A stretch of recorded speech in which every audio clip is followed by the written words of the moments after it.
आज हमने polar form में बारे में जानेंगे। पोलर फॉर्म क्या होता है, पोलर फॉर्म कैसे काम करना करना पड़ता है पोलर फॉर्म में, तो ये सब कुछ आज जानेंगे। ठीक है, तो देखो यहाँ पर लिखा है -1 प्लस i√3 लिखा है। ठीक है, पोलर फॉर्म करने से पहले इसको ए प्लस आई बी फॉर्मेट में हमेशा ये ध्यान रखना है, A plus I B format में होना चाहिए। तो देखो ये ए प्लस आई बी फॉर्मेट में है, इस ए हो गया ए और ये वाला हो गया आई बी। तो ए प्लस आई बी फॉर्मेट में है ना, तो ये पोलर फॉर्म में तुम काम कर पाओगे। हमेशा ध्यान रखना है A plus I B format में होना चाहिए। तो let z is equal to -1 plus i√3 है। ठीक है, मतलब ये जो वैल्यू है इसको मैंने z ले लिया। ओके, तो अभी z इज इक्वल टू ये जो -1 है ना, इसके जगह पर लिखना है r cos theta plus i√3 के जगह पर लिखना है r sin थीटा। ओके, हमेशा a को हमेशा r cos थीटा से डिनोट करना है और b को हमेशा r sin थीटा से डिनोट करना है। ठीक है, इसको दे देता हूँ 1 नंबर। तो यहाँ पर लिखना है लेट r cos थीटा, -1 के जगह पे मैंने r cos थीटा लिखा है ना, तो r cos थीटा क्या है -1, तो इसको दे दो 2 नंबर। और r sin theta, r sin theta किसके जगह पर लिखा था, √3 के जगह पर, तो r sin theta is equal to √3, ये हो गया 3 नंबर। तो अभी क्या करना है, 2 स्क्वायर प्लस 3 स्क्वायर करना है, 2 स्क्वायर प्लस 3 स्क्वायर करना है। तो क्या हो गया, r square cos square theta plus r square sine square theta is equal to -1 whole square plus √3 whole square हो गया।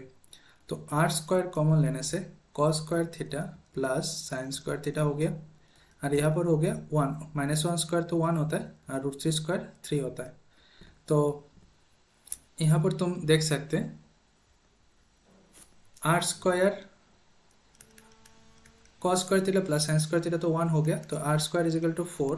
तो r का वैल्यू क्या होगा, +-√4, +-√4 मतलब ये 2 हो गया।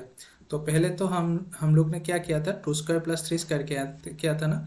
अभी तुमको क्या करना है, तुमको 3 डिवाइडेड बाई 2 करना है, 3 डिवाइडेड बाई 2 करना है।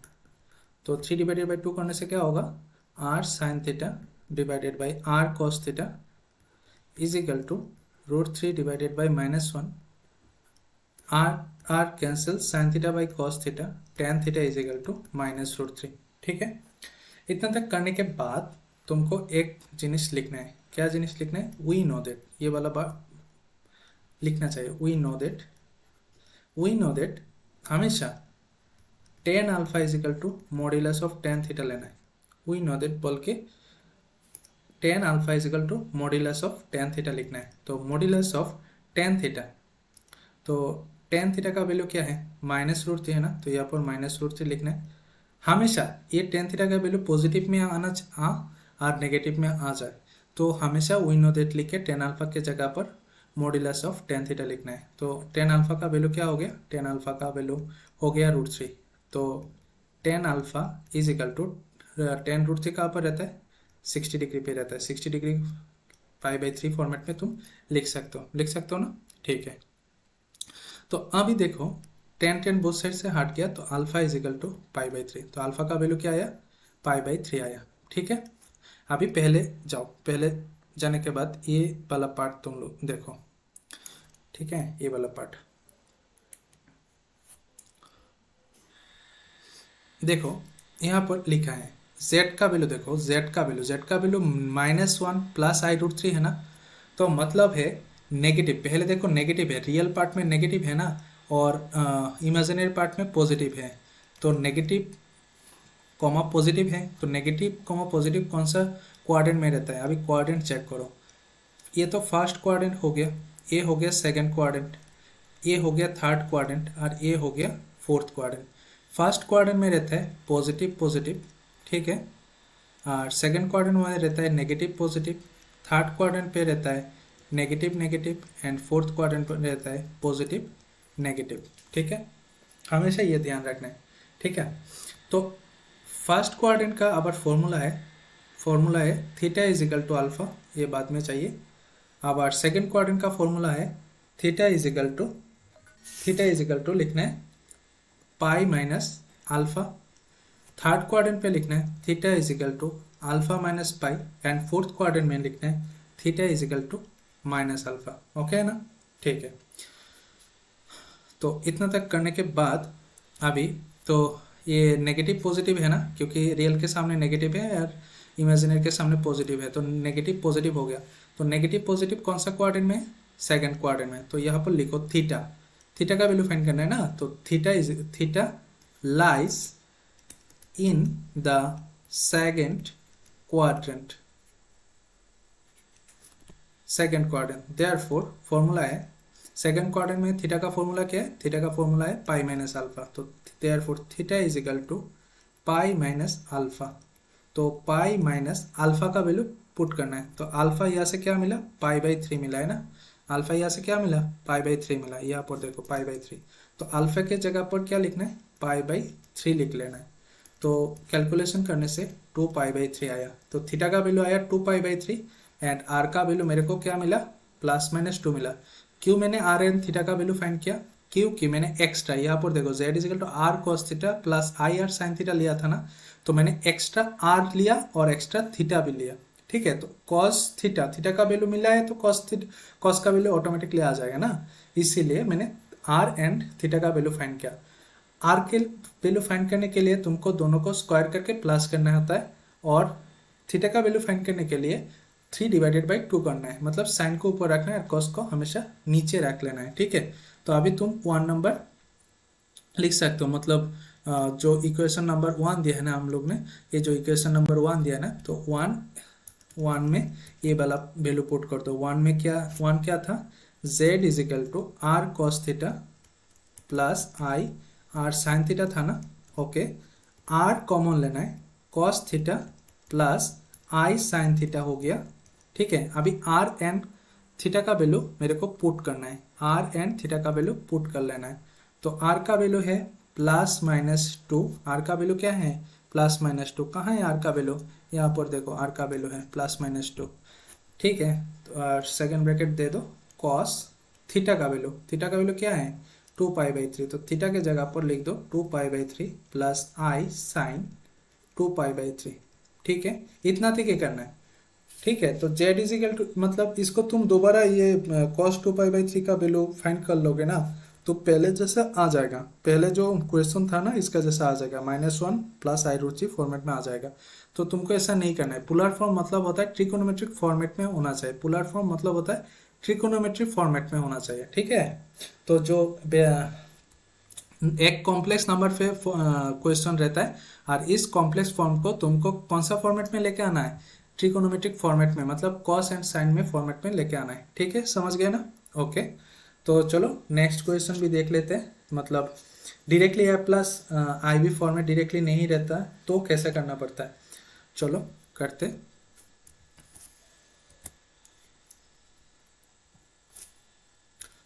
तो देखो क्वेश्चन दिया है ऐसा, 2 प्लस 6 रूट 3 आई एंड नीचे दिया है 5 प्लस रूट 3 आई। तो ये देखो ए प्लस आई बी फॉर्मेट में होना चाहिए ना कॉम्प्लेक्स नंबर करने के लिए। तो ये तो ए प्लस आई बी फॉर्मेट में है नहीं, तो ए प्लस आई बी फॉर्मेट में होना चाहिए। तो ए प्लस आई बी फॉर्मेट में होने के लिए नीचे जो वैल्यू है उसका रेशनलाइज करना है। तो रेशनलाइज कर लो, रेशनलाइज करना है। तो 5 माइनस रूट 3 आई, नीचे भी ऐसा लिखना है 5 plus root 3 i and 5 minus root 3 i. ठीक है, ओके, तो नीचे हो गया 5 स्क्वायर और रूट 3 आई होल स्क्वायर, और ऊपर मल्टीप्लाई कर लो 2 से 5 माइनस रूट 3 आई को मल्टीप्लाई एंड 6 रूट 3 आई के साथ 5 माइनस रूट 3 आई मल्टीप्लीकेशन हो जाएगा।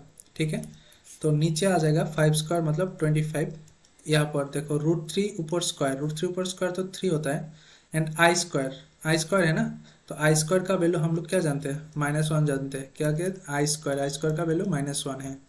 ठीक है, तो यहाँ पर ऊपर में मल्टीप्लाई करो 10 माइनस 2 रूट 3 आई, यहाँ पर है इसके साथ मल्टीप्लिकेशन करने से 30 रूट 3 आई, और इसके साथ रूट 3 वाला पोर्शन को मल्टीप्लाई करने से 6 रूट 3 टू रूट 3 होता है 18 आई स्क्वायर हो गया। ठीक है, हाँ, तो इसको थोड़ा सिंप्लीफाई करने से 25 माइनस से +3, और ऊपर में देखो 10, यहाँ पर देखो 30 से 2 जाने के बाद 30 रूट 3 से 2 रूट 3 जाने के बाद क्या रहता है? 28 28√3i और आई स्क्वायर -1 होता है तो +18 हो जाएगा। तो यहाँ पर हो गया 28 प्लस 28√3i डिवाइडेड बाई नीचे 28। तो ऊपर से तुम 28 कॉमन ले लो तो हो गया 1 प्लस √3i डिवाइडेड बाई 28। तो 28 एंड 28 कैंसिल हो गया तो फाइनल वैल्यू मिला 1 प्लस √3i। ठीक है, इस वैल्यू को तुम z फॉर्मेट्स में लिख सकते हो। इस वैल्यू को तुम कौन सा फॉर्मेट में लिख सकते हो? z फॉर्मेट में लिख सकते हो। ठीक है, तो चलो z फॉर्मेट में लिख के काम करते हैं पोलर फॉर्म में। इस वैल्यू को अभी पोलर फॉर्म में लेके आना है। इस वैल्यू को कौन सा फॉर्मेट में लेना है? पोलर फॉर्म में। ठीक है, कब पोलर फॉर्म में पता चलेगा? ये पोलर फॉर्मेट हमें आएगा a+ib फॉर्मेट में होना चाहिए। a+ib, ये मतलब a हो गया यहाँ पर 1 और b हो गया √3। इस फॉर्मेट में है तो पोलर फॉर्म में तुम लिख सकते हो। ठीक है, तो 1 प्लस √3i को मैंने z ले लिया। ठीक है, तो z is equal to a के जगह पर r cos थीटा एंड √3 के जगह पर i सामने लिख लो, √3 के जगह पर r sin थीटा लिखना चाहिए। इसको दे दो 1 नंबर। ओके, अभी यहाँ पर आवर लेट लिखो। r cos थीटा क्या था? 1 के जगह पर r cos थीटा ले आना, तो ये हो गया 1, तो इसको 2 नंबर दे दो। And r sin theta is equal to √3। ठीक है, ओके, इसको दे दो 3 नंबर। तो 2 स्क्वायर प्लस 3 स्क्वायर करो, क्या आता है देखो। r square cos square theta plus r square sine square theta is equal to 1 square plus √3 square. ठीक है, तो क्या आंसर बनता है?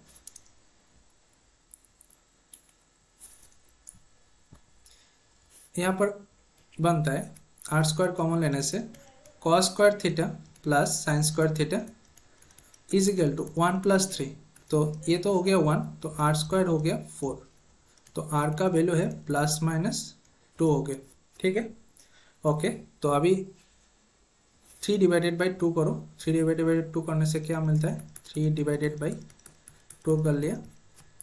ठीक है ना, तो r sine theta divided by r cos theta is equal to √3/1।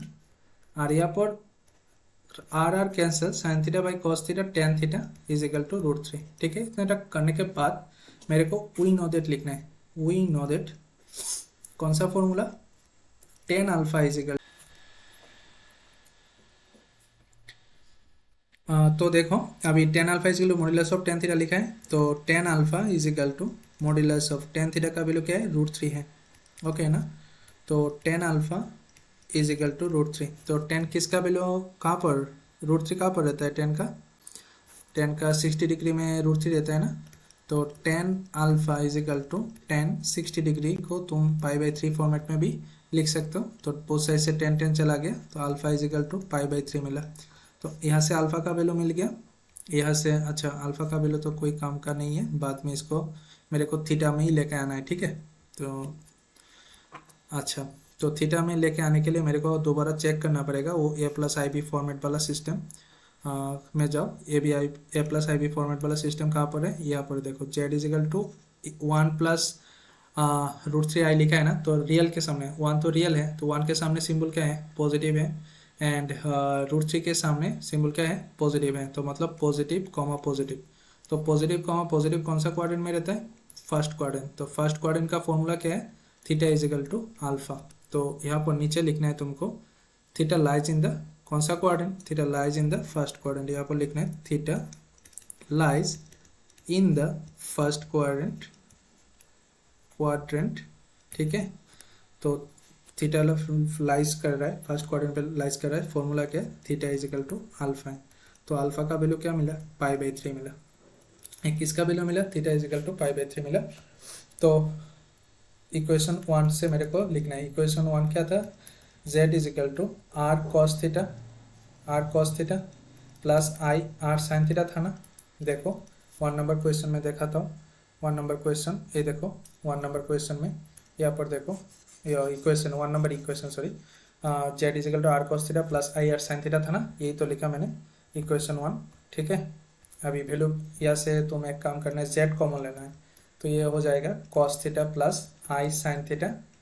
ठीक है, तो r का वैल्यू क्या है? r का वैल्यू है +-2 एंड कॉस थीटा, थीटा की जगह पर पाई/3 प्लस आई साइन पाई/3 कर लेना है, ठीक है ना। ये हो गया पोलर फॉर्म। इसको और दोबारा इसको और वैल्यू मत लिखना है, ठीक है। कॉस पाई/3 दोबारा में नहीं लिखना है, क्योंकि दोबारा लिखोगे ना वो जेड वाला दोबारा आ जाएगा, ठीक है। तुमको बोला पोलर फॉर्म, पोलर फॉर्म मतलब साइन कॉस थीटा में आ गया तो मतलब इतना तक ही स्टॉप करना है, यहाँ पर लेके नहीं आना है, ठीक है। कोई कोई स्टूडेंट ऐसा भी कर लेता है, मतलब तुमने कॉस आर का एंड कॉस थीटा का वैल्यू यहाँ पर तो लिख लिया ना, लेकिन ये दोबारा कैलकुलेशन कर देता है। तो दोबारा कैलकुलेशन कर करके क्या फ़ायदा, ये तो पूरा अबर कॉम्प्लेक्स फॉर्मेट में चला गया ना, समझे क्या नहीं। ठीक है, चलो ये सिस्टम भी हो गया। और अभी रूट वाला सिस्टम दिखाता है, रूट के अंदर जब वैल्यू रहता है तो कैसा करना पड़ता है, ये भी सिस्टम दिखा देता हूँ। चलो करते हैं। तो क्वेश्चन ऐसा है, root under of 1 + i divided by 1 - i। तो पहले क्या करना है, ये जो नीचे है ना, नीचे जो वैल्यू है ना, ये 1 - i, इसको रेशनलाइज कर लेना है। तो 1 + i, तो ऊपर में जाएगा 1 + i फॉर्मेट में, और नीचे 1 + i, सॉरी पहले पहले मेरे को माइनस लिखना है, जो वैल्यू है वही लिखना है, ठीक है। तो यहाँ पर पहले क्या था, पहले पर गलती हो गया, ठीक है। इसको 1 - i और 1 + i, ठीक है। तो रूट अंडर ऑफ ये हो गया, ऊपर में हो गया 1 + i होल स्क्वायर, और नीचे a - b इंटू a+b, मतलब a² - b² फॉर्मेट में भी तुम लिख सकते हो। तो 1 + i होल स्क्वायर, और नीचे क्या हो गया, 1 + i² का वैल्यू -1 है तो +1 हो जाएगा, ठीक है। तो ऊपर में आ गया 1 + i, और नीचे है √2, क्योंकि नीचे तो स्क्वायर नहीं है तो इससे इसीलिए ये सब हो गया। तो 1/√2 माइनस या प्लस i इंटू 1/√2 तुम लिख सकते हो, ठीक है। तो a+ib फॉर्मेट में आ गया ना, तो a+ib फॉर्मेट में आ गया तो तुम क्या लिख सकते हो, z इजिकल टू दिस, मतलब a+ib फॉर्म को तुम लिख सकते हो ना, तो लिख लो यहाँ पर। तो z इजिकल टू, लेट लिख लेना है, z is equal to 1/√2 plus i 1/√2, ठीक है। तो z is equal to r cos theta plus i r sin theta, ठीक है। इसको 1 नंबर देना है। r cos थीटा मतलब क्या है, 1/√2, मतलब 1/√2 की जगह r cos थीटा लिया ना, वही लिखा दोबारा यहाँ पर, ये हो गया 2 number. And r sin theta is equal to 1/√2, इसको दे देना है 3 नंबर। तो 2² प्लस 3² करने से r², क्योंकि यहाँ पर cos² theta plus sin² theta पहले दिखाया था ना पहले, हाँ, तो दोबारा डायरेक्टली नहीं लिखा। तो यहाँ से इसका वैल्यू हो गया 1, तो r² is equal to 1/2 plus 1/2। तो r² का मतलब होता है 2 इंटू 1/2, 2 कैंसिल, r का वैल्यू होता है +√1, मतलब +-1 हो गया, मतलब r का वैल्यू मिला +-1। तो यहाँ पर तुम 3/2 कर लेना, 3/2, 3/2 जब करोगे तो ऊपर में r sin थीटा, नीचे r cos थीटा, ठीक है। ऊपर लिखना है 1/√2, नीचे लिखना है 1/√2, तो यहाँ से r कैंसिल, तो sin theta by cos theta tan theta हो गया। तो यहाँ पर काट के रिजल्ट क्या मिलता है, 1 मिलता है। तो tan थीटा का वैल्यू 1 मिला। तो tan थीटा का वैल्यू 1 मिलने के बाद वी नो दैट लिखना है ना, वी नो दैट फॉर्मूला क्या लिखा था, tan alpha is equal to modulus of tan theta. ये हमेशा लिखना है, पॉजिटिव में है, tan थीटा का वैल्यू पॉजिटिव में आए और नेगेटिव में है, हमेशा ये वाला सिस्टम लिखना है, तो हमेशा करेक्ट होगा, ठीक है। नहीं तो कोई लोग ऐसा कर लेता है, यहाँ से डायरेक्टली वैल्यू लिख लेते, तो कोई कुछ क्वेश्चन तो आंसर मैच कर लेता है, लेकिन कुछ क्वेश्चन का आंसर मैच नहीं होता है। तो हमेशा ध्यान रखना है, ये वाला सिस्टम हमेशा लिखना है, वी नो दैट वाला सिस्टम, तो सब क्वेश्चन मतलब आंसर करेक्ट होगा। तो tan alpha is equal to tan 1 कहाँ पर रहता है, tan π/4 में रहता है ना, तो यहाँ से तुम लिख सकते हो अल्फा इज इक्वल टू π/4। तो r का वैल्यू मिला एंड अल्फा का वैल्यू मिला। तो मिलने के बाद तो हमने ये चेक करना है, देखो रियल का वैल्यू ये पॉजिटिव है और इमेजिनरी का वैल्यू पॉजिटिव है, तो पॉजिटिव तो पॉजिटिव कौन सा क्वाड्रेंट में रहता है, पॉजिटिव फर्स्ट क्वाड्रेंट में रहता है ना, तो फर्स्ट क्वाड्रेंट लिखना है, यहाँ पर लिख दो। अच्छा मैं पेन चेंज कर लेता हूँ। तो थीटा लाइज इन द कौन सा क्वाड्रेंट, फर्स्ट क्वाड्रेंट, ठीक है, तो फॉर्मूला क्या है, theta is equal to, first quadrant में सिर्फ अल्फा ही रहता है ना, तो अल्फा का वैल्यू, यहाँ पर अल्फा का वैल्यू क्या मिला, पाई/4 मिला। तो अल्फा का वैल्यू पाई/4, मतलब थीटा का वैल्यू आ गया पाई/4। आर का, यहाँ से आर का वैल्यू क्या मिला था, +-1 मिला था। तो 1 से अभी लिखना है, तो z is equal to r cos theta plus i r sine theta था ना, ठीक है। तो आर कॉमन ले लो, तो cos theta plus i r sine theta, ठीक है। तो आर का वैल्यू बिटाना है, आर का वैल्यू है +-1, आर सॉरी यहाँ पर ब्रैकेट होगा, कॉस थीटा का वैल्यू पाई/4 प्लस आई, आर तो कॉमन ले लिया ना, तो आर तो कॉमन लेने से तो यहाँ पर कुछ नहीं रहता है, साइन साइन थीटा के जगह पर पाई/4, बी पाई/4 है, हाँ पाई/4 यही बैठा दो, यही हो गया पोलर फॉर्म। समझ में आया पोलर फॉर्म, ऐसे होता है पोलर फॉर्म। तो कोई भी क्वेश्चन दो तो तुम लोग कर पाओगे ना, हाँ ठीक।